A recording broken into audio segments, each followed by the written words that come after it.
All right, so here we are back in the classroom. You guys already have a video about this, but I'm going to record this one just so maybe you have an update. All right, so Kenneth Burke, his overarching paradigm is called dramatism. D-R-A-M-A-T-I, bless you, I-S, bless you. We have a sneezing pandemic, just so you all know that. And dramatism. That informs everything that he does. What is dramatism? Dramatism is viewing the world, viewing all action and therefore all communication as if it is a play or a drama, a narrative, a story. And what is it that we are looking for? For Kenneth Burke, bless you, he is always looking for motives.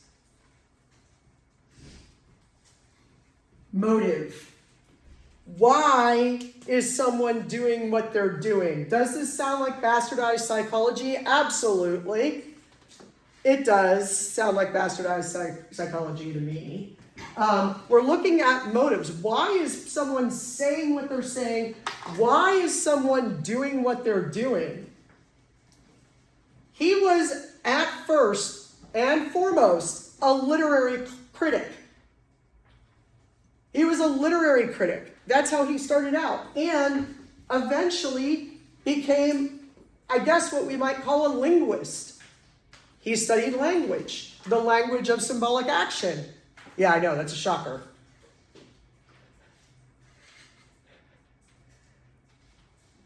But perhaps more importantly, he studied something I study, which is sociolinguistics. How language upholds our, not necessarily social institutions like I study, our political institutions, but rather how language creates the reality we live in.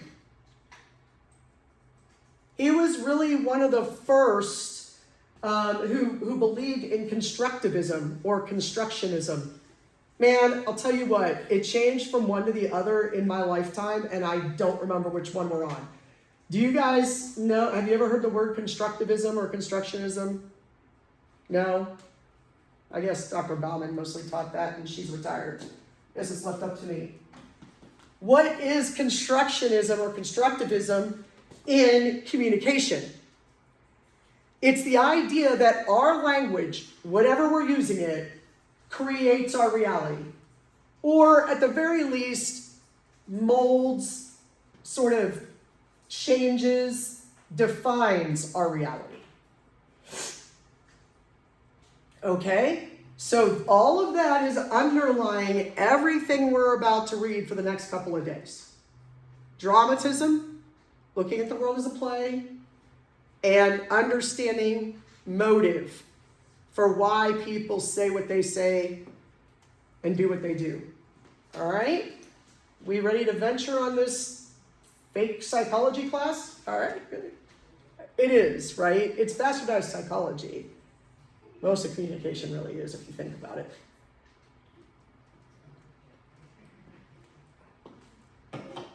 I never understood why psychology didn't spend more time studying persuasion. Really. It's a thing, though. Some people do. Some people in psychology do study persuasion. And that's where that sort of crossover is, because if our language is created by humans, then that kind of indicates what we're thinking. You don't need to write this down, but there is a theorist named Jacques Lacan, well, he's dead now, but he was a psychoanalyst, and he used to always say, language is the symptom of our disease. All right? We all have neuroses, psychoses, sociopathy. It's all in us. And language is the symptom of our disease. And I'm like, dude, that means we're all walking around sick and telling everybody about it. Like, But there is something to be said for the way that you use language to create a reality indicates who you are, right? Okay, so it's not that far off, really. Why would we talk about that in a rhetoric class? Good question. I don't know. I'm just kidding. So Kenneth Burke, this part you can write down or not. I don't care. By the way, did anybody decide to do Kenneth Burke as their interesting facts presentation or their, what did I call it, theorist presentation? Did we talk about that in here? Can we just email that to you? I thought we'd deliver it like in class, but I guess. No, my selection. Oh yeah, your selection. Yeah, absolutely. We did talk about this, right? We did. Okay, good. Once. I just forgot about it. Huh? I just low-key forgot about it. Me too. You forgot about it. Well, somebody had said they were going to do Cicero, and I No, never. That was me. That was you. I'm stealing them. You're still doing Cicero. Yes. Okay, I'm good with it. When? When can we start? We could do them whenever. Like, for example, I was thinking that we would do them on the day they were assigned. Like, that seemed like a smart move, but we didn't start them until much later. So, if you wanted to do Burke, I mean, now would be good. Well, I mean, in the next couple of class days would be good. If you wanted to do somebody else that's already been done, like we've already studied, like Cicero, then pick a day. Preferably letting me know what day that is, if that helps. How's that? I'm pretty free and loose with you guys because there's only like 8 of you, right? So, yeah, because Ivy's missing. There's 7, right? Okay.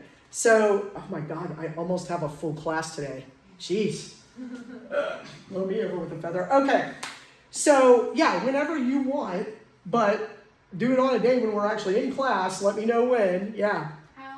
What's your, I know we talked about this, I just can't, how long do you want it to be? What should we shoot for? Like 2 to 5 minutes, Okay. and I want it to be like interesting facts about a person. Okay. So what I'm about to do is talk about the interesting facts about Kenneth Burke.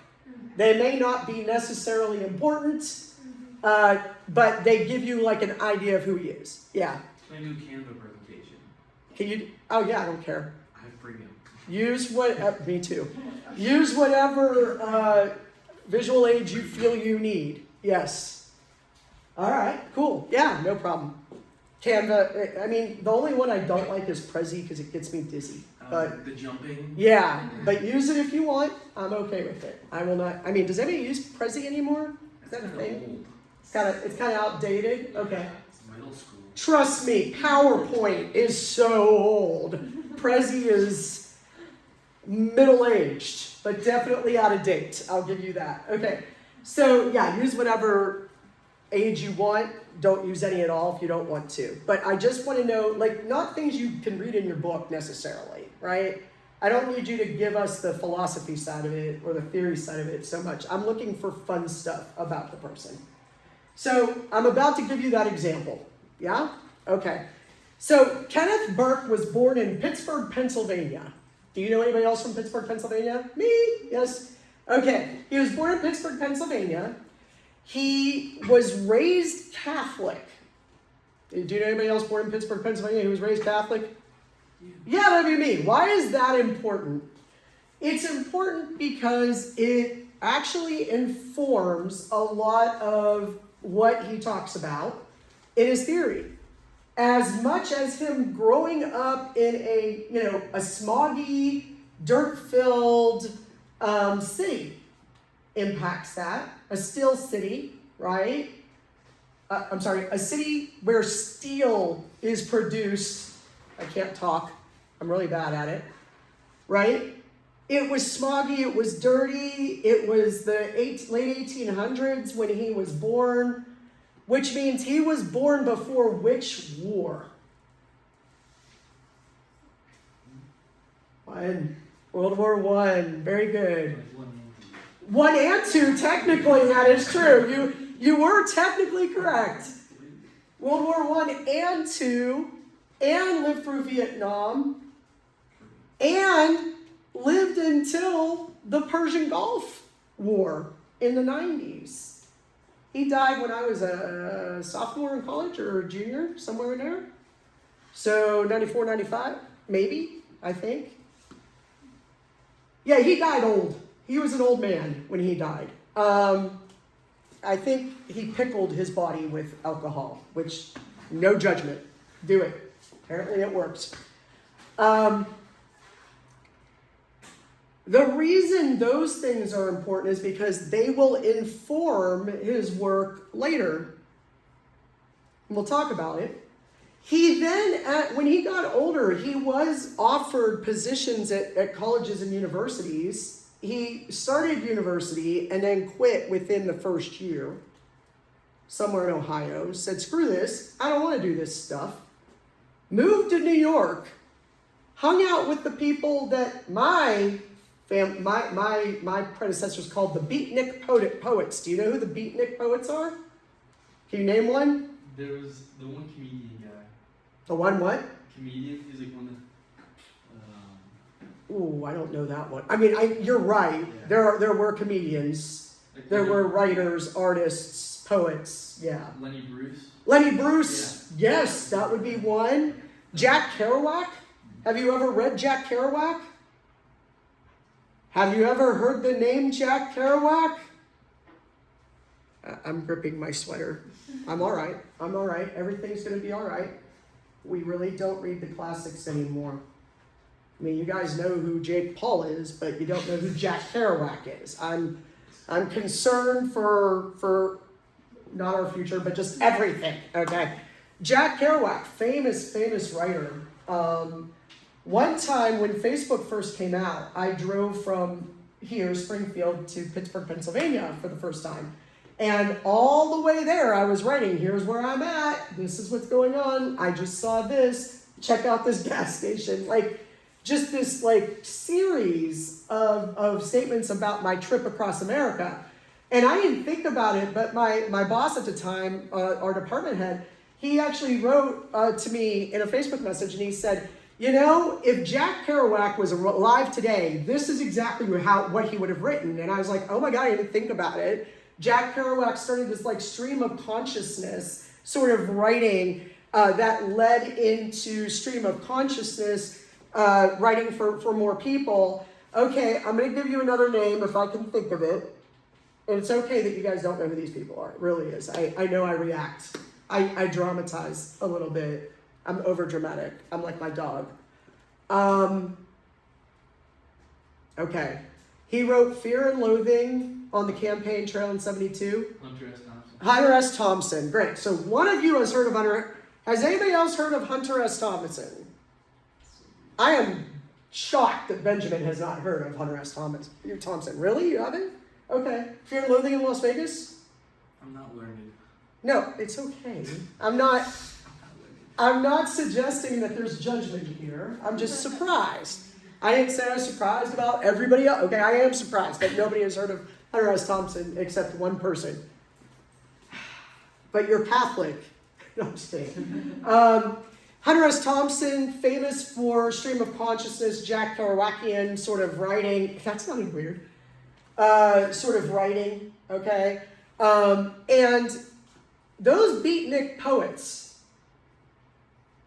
Burke tried to write. Burke tried to be a poet, and he sucked. I mean, he really sucked at it. But he became a literary critic. He started a magazine called The Dial. And I know, I never heard of it either. The Dial was this magazine where he wrote critiques of speeches and of writings and of things like that. And early in his career, he became relatively well-known in the beatnik sort of art district, the Greenwich Village of it all, right? Like, he sort of became a little bit famous in that. And then he wrote a piece for The Dial called The Rhetoric of Hitler's Battle. And the Rhetoric of Hitler's Battle was a critique, essentially, it started out as like a critique of Mein Kampf. Does everybody know what Mein Kampf is? Mein Kampf means my struggle. It was written by Adolf Hitler, okay? And what? I'm just letting people know. I'm not going to assume everybody knows anymore. I'm done assuming. But you're like, of course we know that. Do they teach that in your history classes now? Oh, we've made it to World War II? Fantastic. I'm glad we caught up to the mid-century, mid-20th century. We're almost to the mid-21st century. No, I'm just kidding. That's a joke. Okay. So, actually, we are almost to the mid-21st, aren't we? Water. Yeah, because we're a quarter of the way in. We're over a quarter of the way in. Holy crap, I'm old. Okay, we're back. So, in Mein Kampf, you might or might not know, Hitler explains what he's going to do. He blames who? Jewish. The Jewish people for economic problems in Germany. They are the problem. Does this sound familiar? Why? Benjamin, you don't have to laugh. You can't answer. I don't want to. Okay, you don't have There's to. a lot of answers. Yeah, there is a lot. Yeah, give me any. I know there are. Give me any. Blacks during the Civil War. All right, I started us off. The Irish blamed the Irish. No one knows why. 1912, roughly. Okay, you're looking it up. Benjamin's looking it up. Which means you were saying that. Okay. The Kurds and the Houthis.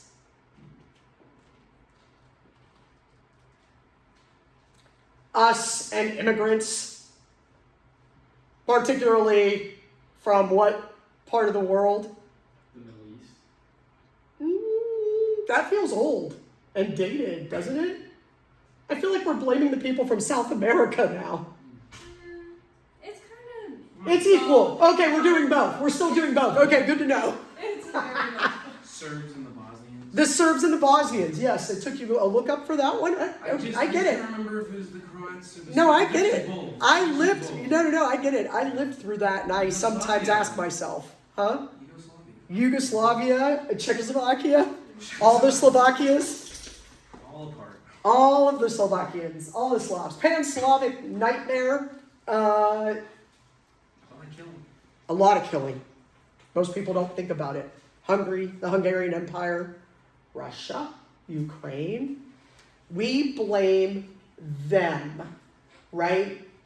If we can identify bad people, that works. Well, he wrote this piece called The Rhetoric of Hitler's Battle, where what he does is he explains that Hitler told us what he was going to do during World War II. And nobody picked up on it. And if you read Mein Kampf, not necessarily in the original German, because I don't speak German, in the English translation, you could see this. But hindsight is very different from foresight, isn't it? Like, can we really blame the people post-World War I for not realizing, yeah, maybe we could, for not realizing what Hitler was going to do? I don't know, he was democratically elected. Yes, he was. He rose up in the ranks and became democratically elected. Great speaker. And then once he got into power, sort of morphed his democracy into an authoritarian regime. Does this sound familiar? I want it to sound familiar. I need it to sound familiar. People took this as he was a Nazi sympathizer who was defending what Hitler did. But that's not what he was doing. He was just trying to understand that when we write, we sometimes are letting out our motivations. Yeah, I mean, does anybody write a burn book? I have one. Really? You don't? Dude, I have to burn it like every month. Otherwise, I'd be in deep trouble. I have a burn book. I have a journal. I have a medical journal. Hopefully you guys don't need that yet. But the other ones, one would think, no. What do? We vlog, we blog, we make reels, we make TikTok videos. I'm sorry, but this is true. And what is happening is people are putting out who they are for everyone to see. You know that trend, Dad, what were you like in the 90s? That's all over TikTok right now. Yeah, great news. Mom, what were you like in the 80s? There's zero evidence, and thank God for that, right? But when you write a book and you sell millions of copies of it, and you're telling people, this is what I feel, this is what I believe, this is what I think we should do, perhaps it requires some, I don't know, call me crazy, critical thinking about it, right? And that was what Burke was trying to get people to understand, that literary criticism wasn't just about understanding the plot and the characters of a storyline and whether or not it was well-developed characters or not, but how about instead we look at what the message is. So he writes this critical piece, this piece of criticism, I should say, and people started calling him a Nazi sympathizer, a communist. Of course, he was hanging out with the beatnik poets, so clearly he was a communist, obviously. And they ostracized him. They tried to marginalize him. They tried to get rid of him. In the meantime, he divorced his wife, married her sister. He had 6 children, I believe, with both of them. So there were some cousins who were their own uncles or something. I don't really know. I'd have to sit down and figure out that family tree. It seems a little messed up. However, he was not blood related to either of the sisters. So if you think about it, is it really problematic? It's just kind of icky. He moved them out to New Jersey into a house with no plumbing on purpose. I don't get it. But my favorite story about Kenneth Burke and how it informs things is this. By the time he died, which again, he died late in his 90s of something, but he was generally between the 80s and 90s, mostly just drunk all the time and didn't make a whole hell of a lot of sense, which you might have read his stuff and gone, well, he still didn't make sense, even when he was sober. But he used to do this thing. He was always asked to travel around and visit colleges and universities, okay? And the people who advised me and taught me as a college student knew him, okay? So those people are still alive and most of them are still working. So I'm just saying, not that long ago. A solid 35 years ago, right? But he was still going around the country and giving lectures and things like that. He would do this thing where he would buy cheap freaking luggage. He would fly somewhere and he would tell the airline that they lost or damaged his luggage and get a whole new set of luggage. And somebody told me that, like, if you went to his house, you would just find sets of luggage everywhere.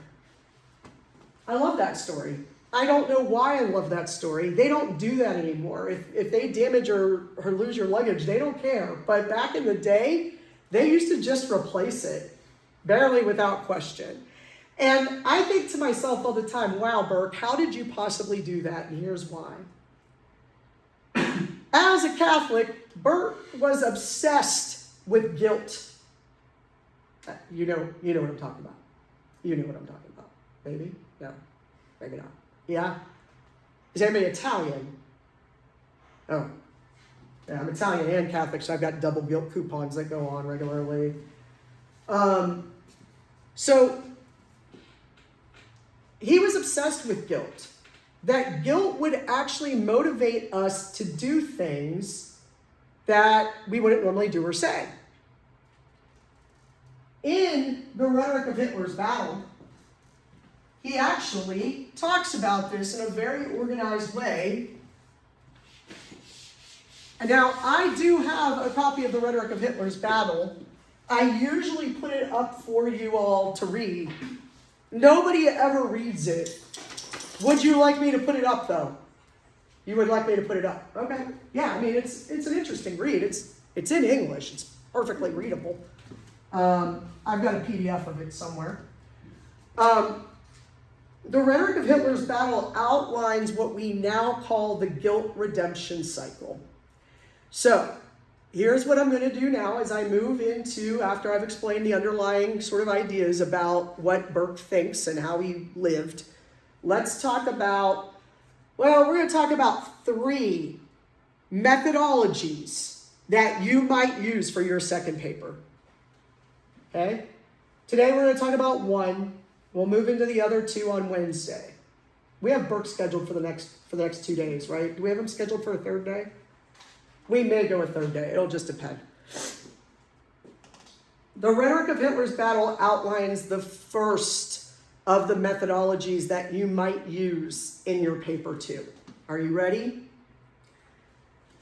According to Burke, we all live in a symbolic order. You read about language as symbolic action. Can anybody tell me what that means? Rhetoric as symbolic action. Or, I'm sorry, language as symbolic action.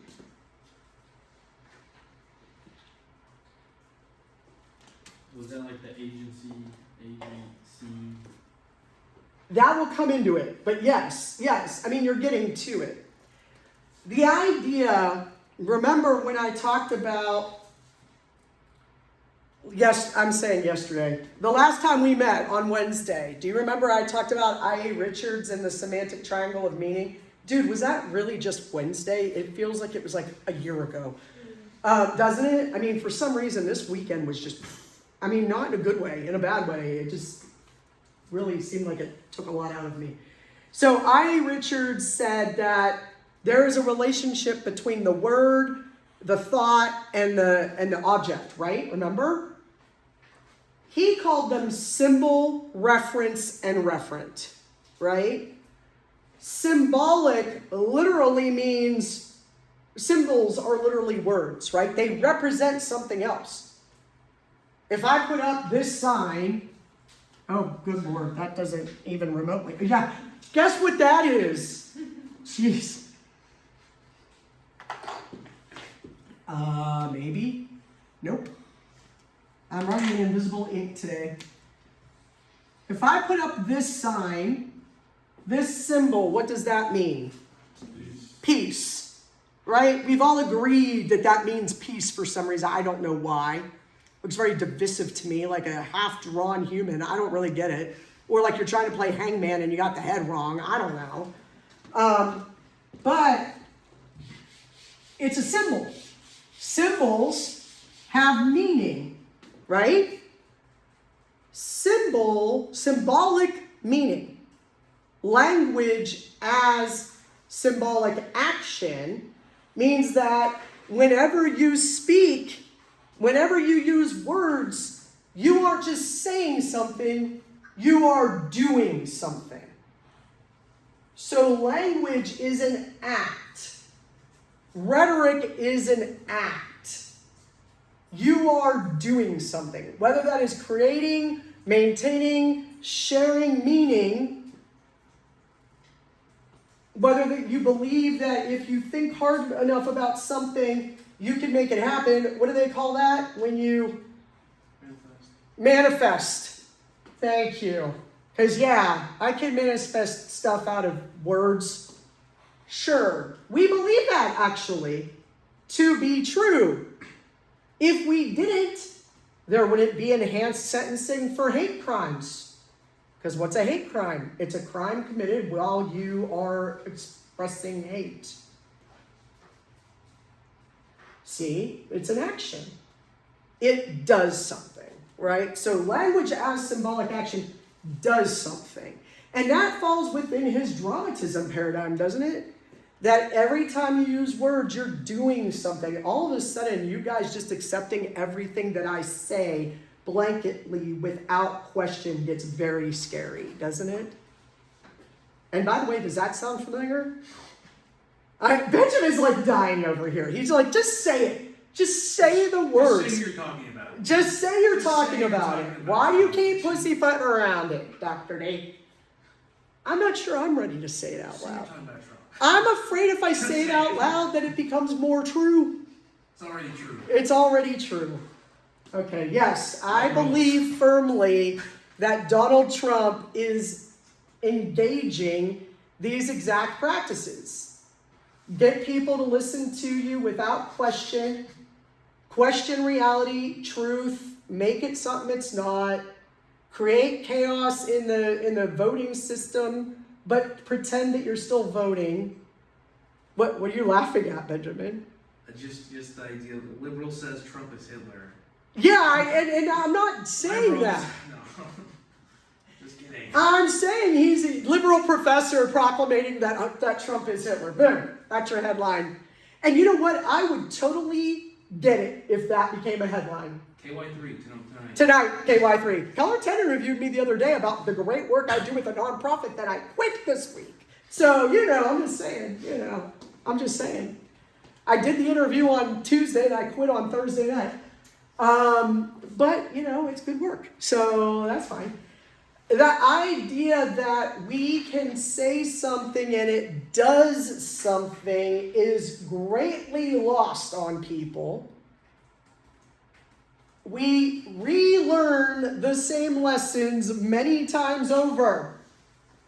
World War I, World War II, Vietnam, Korea, Persian Gulf, what do we call it? Desert Shield, then Desert Storm when it became a war, which it never was declared a war, but we won't talk about that. Neither was Vietnam. Huh? Afghanistan? That would be after 2001. I'm still in the early 90s. Okay, my bad. Catch up. Then we went in and we attacked Saudi Arabia and Afghanistan. And apparently all those countries that we don't know the name of, like we said we were going in for Saudi Arabia, the next thing I knew we were attacking Afghanistan. And everybody's like, well, what's the difference? And I thought there might be a subtle difference in country lines. That would be like somebody attacking Canada and us going, well, it's the United States because they're all the same. I mean, got a pretty strong border there. I'm pretty sure that's not the same. But you know what? That's fine. Whatever. We created it. And now we just say war in the Mideast. And that somehow encompasses everything. And I realize they're small countries, but they're not without borders or without culture or different, right? But we don't talk about it that we're just attacking the Middle East. I mean, all you gotta know is Israel, defend Israel, and then know that the Middle East is evil, the rest of them. There you go. Yeah, everybody but Israel is evil, right? Yeah, of course. Of course. I mean, Benji, by the way, I hope everybody understands that I'm using sarcasm. Sarcasm is when you say something trying to prove the opposite point, okay? Like it's in italics or something. I don't know, think about it that, whatever, in quotation mark. Whatever way you need to think about it, I just want to make it clear that we are not saying that. We are trying to prove the opposite, right? Yes. Kind of like, Yes. liberal professor calls Trump Hitler, that's sarcasm. But I have to put a button here. The practices, the rhetorical linguistic creations, the symbolic meaning that turns into symbolic action from any monarch, ruler, leader that attempts to move us from a democratic-like governing system where the people have power to a centralized power, it is an authoritarian regime or a monarchy or something like that, utilizes these exact same linguistic channels, utilizes this kind of rhetoric. Are you guys okay? They don't even look bothered. They're like, whatever. Okay. I was afraid I was going to be scaring you today. I'm glad to see you are unaffected. Except Benjamin, who is like, I was having a good time. You are having a good time, even though like you are sort of indicating like you see the snowball rolling down the hill to an authoritarian regime. Are you one of those people who believes we're at the bottom of the hill already? No, but I just think it's funny that it just keeps happening. But I think it's pretty funny. funny, haha, funny, back away and avoid eye contact, funny, absurd. Funny absurd. Yeah, I'm with Funny you. It's absurd. totally absurd. Like we can learn these lessons over and over and over again, and we keep doing them. And the question is it because people keep doing them better or because people keep falling for them? I don't think they're falling for it, but yeah, it's really interesting to talk to people about that. We all know who he is. He will say something and people will be like, he'll never do that. Are you talking about the President of the United Yes. States of America? He says something, Yes. and people are like, yeah, he'll never do that. And then he does that thing. President He Trump did has that thing. said only Hitler would do that, and then he does it. And that's old stuff. But I'm not saying that Trump is Hitler, let's be clear. He'll never attack. I am not saying he'll ever attack Iran. Yeah.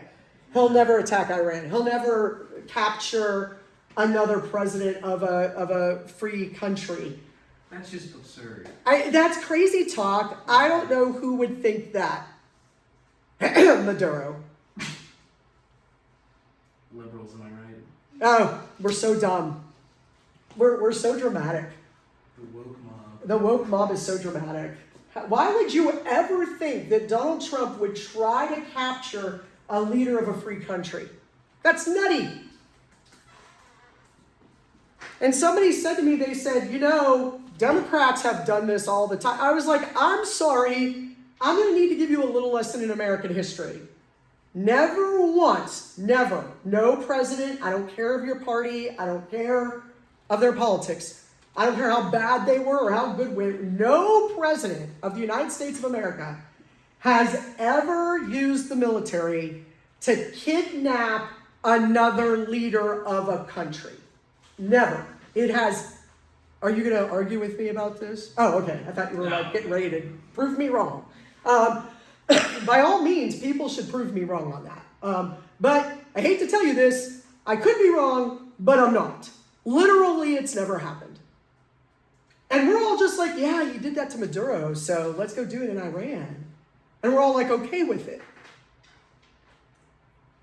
It's for a good cause. It's for a good cause. We Ooh. must stop these terrorist killers. The terrorist, you mean like the As George terrorists Bush that said. they murdered up in Minneapolis, those terrorists? We must stop these terrorist killers. Now watch us drive. I will say, Democrats and Republicans have a tendency to say things about each other that's really, really wrong. Okay? I happen to know some really, really good Republicans and some really, really good Democrats, okay? Who just want a democratic republic that functions the way that we have for the past 249 years, okay? But calling Democrats terrorists was a line for me this weekend. And maybe that's why my weekend seemed so long, is because Donald Trump literally said, all Democrats are terrorists. And I just thought to myself, I am a Democrat, registered Democrat. I've never thought of myself as a terrorist. Do I scream terrorist? I have a poodle. A miniature poodle at that. Evil. Obviously, I'm a terrorist. Percy is a terrorist. He will love bomb you, okay? Percy will love bomb you. That's how he's a terrorist. The point is, the language that we choose to use is important.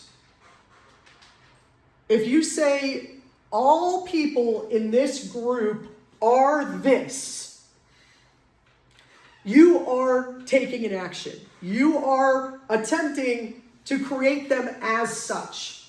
What happens if we go around telling everybody, I don't know, should I use Democrats or Republicans? I don't really care. It's wrong no matter what. All Democrats are terrorists. What starts to happen? Huh? People will believe it. And then what do?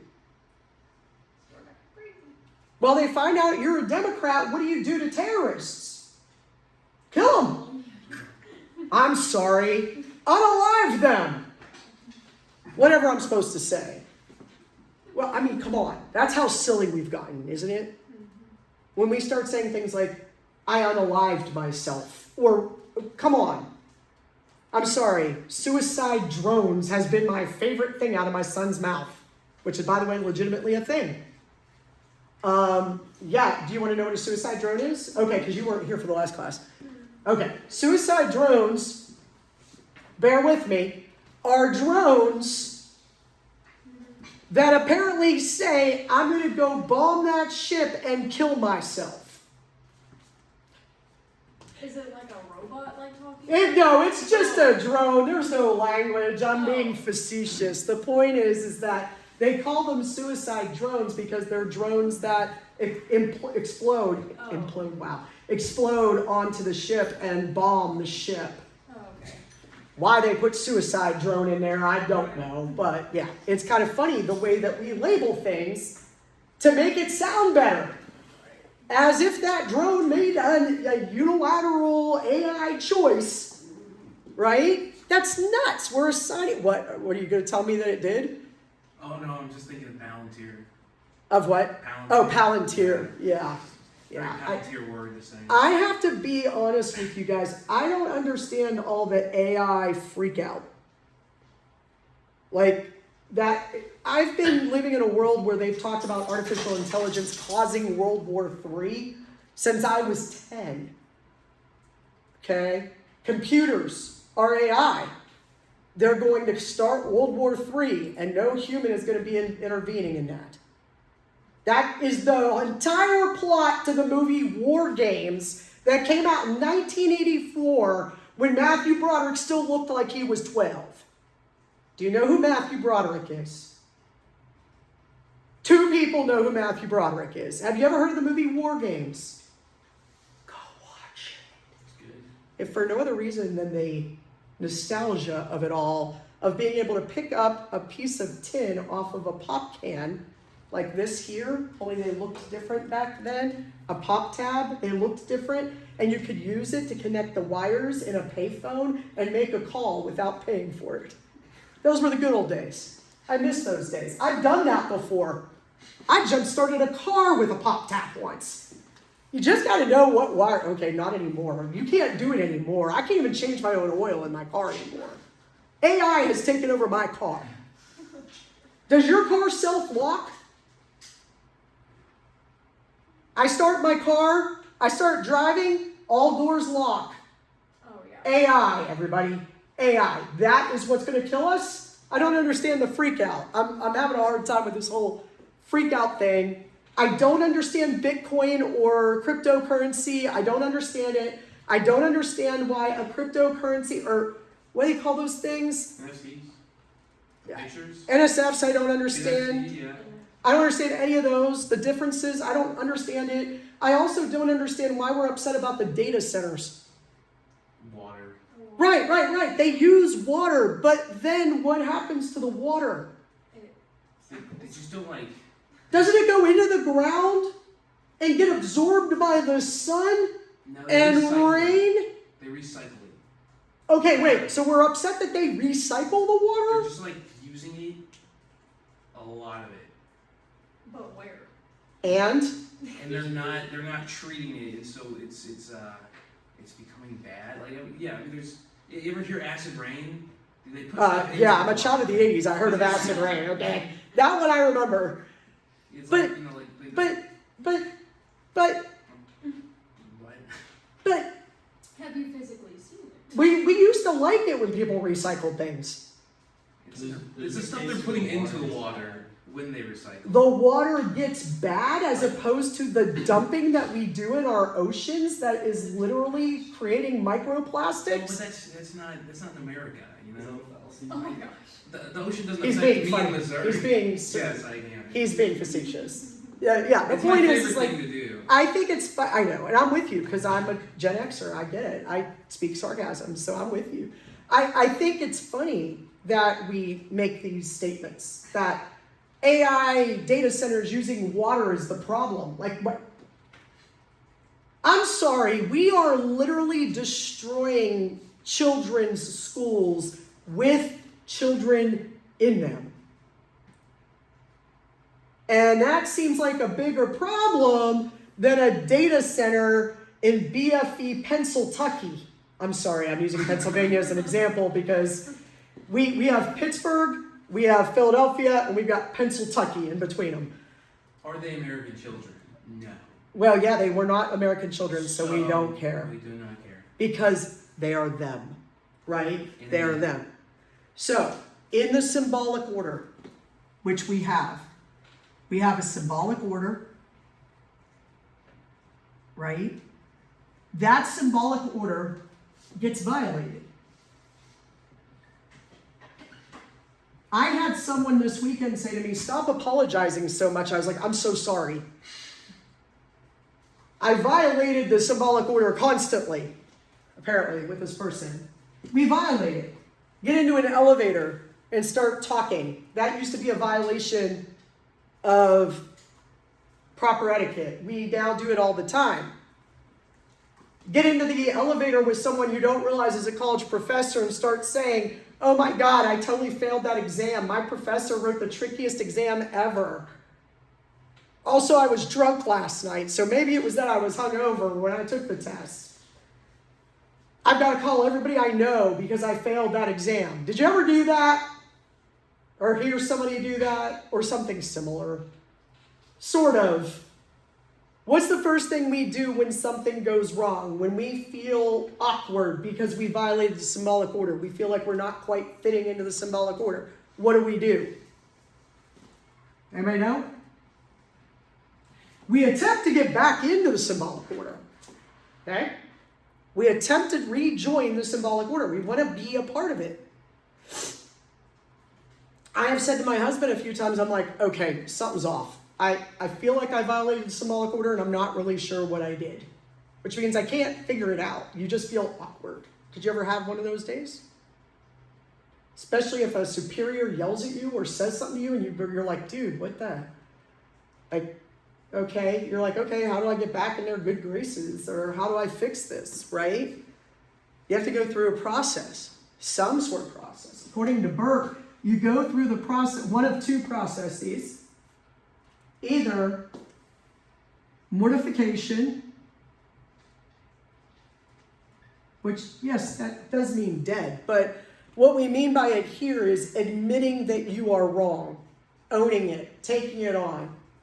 I got us lost yesterday. It took us 20 extra minutes to get home from Forsyth. I don't know where the hell we were. The guy in the car with me started playing the banjos from that movie. Squeal Like a Pig. That movie. Nobody knows what I'm talking about? Burt Reynolds. Classic. Really? No, you okay, well, I won't make the reference then. Huh? Monkey in the Band? No. Oh my God. That was a good guess, but no, not Smokey and the Bandit. I do love that movie. All of them. But yeah, no, it wasn't that one. It was a movie about a bunch of guys who go out camping and run into some hicks in the Appalachians or the Ozarks, I don't remember where. And it's really disturbing. It's a disturbing movie. I can't remember the name of it. Mortification, where you say, I made a wrong turn, it's my fault. Or scapegoat, which I also engaged. Why didn't you tell me I made a wrong turn? Why isn't anybody following this? Why didn't somebody pull up GPS, right? Blame others or take on the blame yourself. Those are our options for purifying ourselves to get back into the symbolic order. In a way, this is a way of confessing. What are you laughing at? I just love a good scapegoat. Yeah, I know, me too. I've met several. Oh, come on, that was funny. All right, it should have been funny to me and you at least. Okay, so there was a whole field of goats on the way, by the way. Could have just scapegoated them. Okay, that was only funny to me and you. No one else is laughing. That's okay. There's not even a good hole. Okay, mortification, blame yourself. Scapegoat, blame someone else. When you mortificate, when you take the blame yourself, you can purify through a process of transcendence. I made a mistake, but I learned from that mistake. I'm sorry that happened. I will know to do better next time. Scapegoat, well, you just blame everybody else and deflect the wrong, the guilt, right? And this right here can lead to some bad things. I'm not suggesting that right now anything is going to happen. I'm just saying during World War II, and according to this criticism, Hitler scapegoated the Jews for financial trouble. And when you do that, that allows you to marginalize them to the point that you can motivate people to kill them.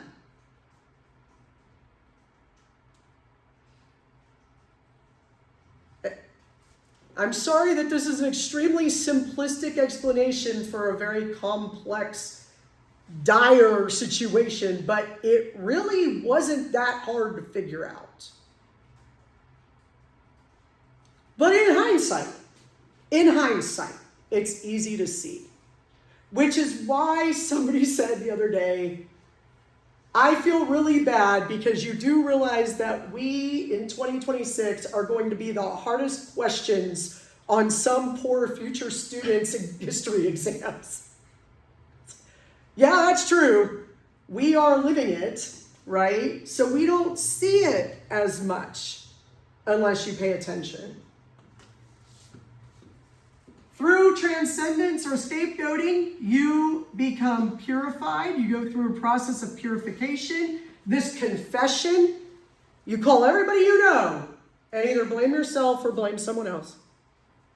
Once you do that, then you're allowed to rejoin the symbolic order. And if you're me, you violate it 30 seconds later. In here, a lot of times, you'll catch me doing this. I'll not say something until you guys push me to say it, or I'll word something a certain way because I don't want to sound like the crazy liberal professor who's calling Trump Hitler. I'm not doing that. But now I feel like that is going to be the headline tomorrow. I mean, you know what I mean? Like you feel like you violated some symbolic order agreement. It doesn't matter how true something is, just to be clear. I mean, truth is in the eye of the beholder. These days, Yeah. yeah. Back when Burke was writing, though, there was a generally accepted truth. The idea of truthiness is a relatively new concept. The idea that there's more than one potential truth, that's not new. I mean, it's a little new to some people, but it's not that new. But this idea that the truth is not the truth, that you're not seeing what you think you're seeing, you're not hearing what you think you're hearing, that is new. By new, I mean like half your lifetime, which I know doesn't feel new to you, but believe me, we have not yet adapted. Okay? I know it's probably hard for you guys to believe that we lived in a world once where when somebody said, this is what's true, we all went, okay, yeah, that looks true. The idea that our world leaders would lie to us was something that happened everywhere else. Kind of like they weren't American kids, so we don't care that they're dead. Could you imagine if 150 students in one of our grade or middle schools, elementary schools, died all in one day? Were murdered by a bomb? What we would feel. My favorite part of this whole thing, if you really want my honest opinion on the Trump thing, in terms of the guilt redemption cycle, we went in and killed the Ayatollah. Generally, in the 90s, I would have said, great, kill the Ayatollah. Spiritual leader, get him out, whatever. Okay? But we didn't just do that. We killed the Ayatollah, his oldest son, his second oldest son's wife and children. And now we're like, oh, don't worry, that second son's going to become the new Ayatollah. It'll be fine. Sure, he loves us. Wait, how does that work? Benjamin? Does Trump just not care about the symbolic order? Well, obviously. I mean, I'm not sure. Sometimes I ask myself, I'm like, okay, I study this stuff, right? I've been studying this stuff since I was your age. Like, this is ingrained in my system.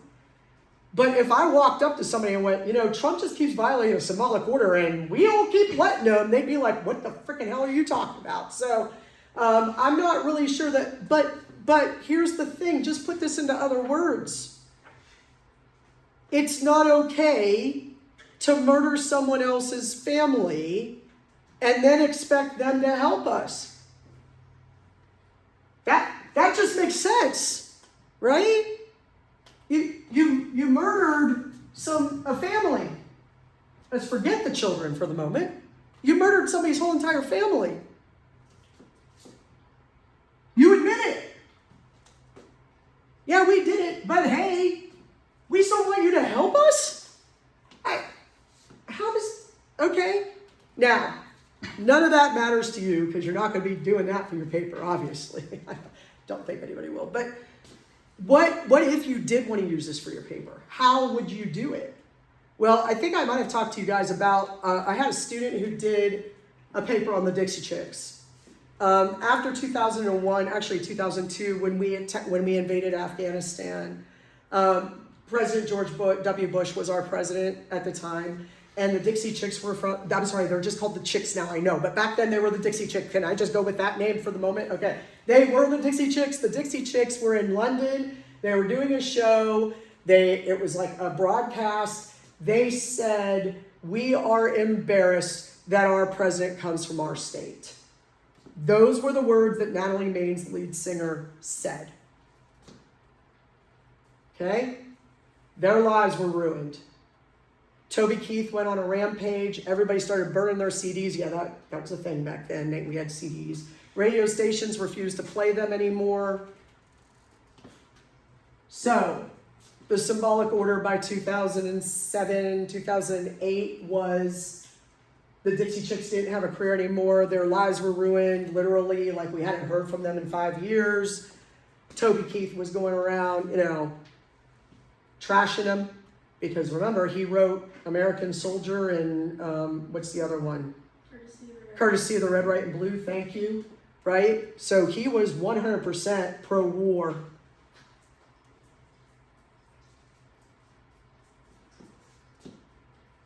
So they came back, the Chicks came back, as the Dixie Chicks still, and said, we want to put out an album. Maybe they needed to. I mean, you might want to feed your family periodically. So they sat down and wrote an entire album. I don't remember what the name of the album was, but the name of the song that this student decided to do was called Not Ready to Make Nice. Has anybody ever heard that song? One or two of you. Not Ready to Make Nice is a song by the the Chicks that says, these things happened. I'm supposed to be allowed to say what I want to say. We're not free. I wasn't even in the country. I'm not ready to make nice yet. I'm not ready to be okay with the symbolic order that Toby Keith created. I mean, Natalie Maines was walking around with a shirt that said FUTK for years around Nashville. Okay? That's not exactly the best way to get back in the good graces of the country, but okay. But what they did was they recognized the violation. They decided to accept responsibility for saying what they said. But we're not necessarily going to transcend that and say that we're wrong. We're not ready for that. But we will rejoin the symbolic order under the new rules. And that album did well. That song did very, very well. And then we never heard from them again. I mean, I think we have, but not really, not the way we used to. So she used this as her methodology for the analysis. Does that make sense to you? Okay. Did we learn anything today? Fantastic. We're going to learn more on Wednesday when I will talk about 2 more potential methodologies for you out of Burke. Okay? Makes sense? All right, everybody. I'll see you Wednesday.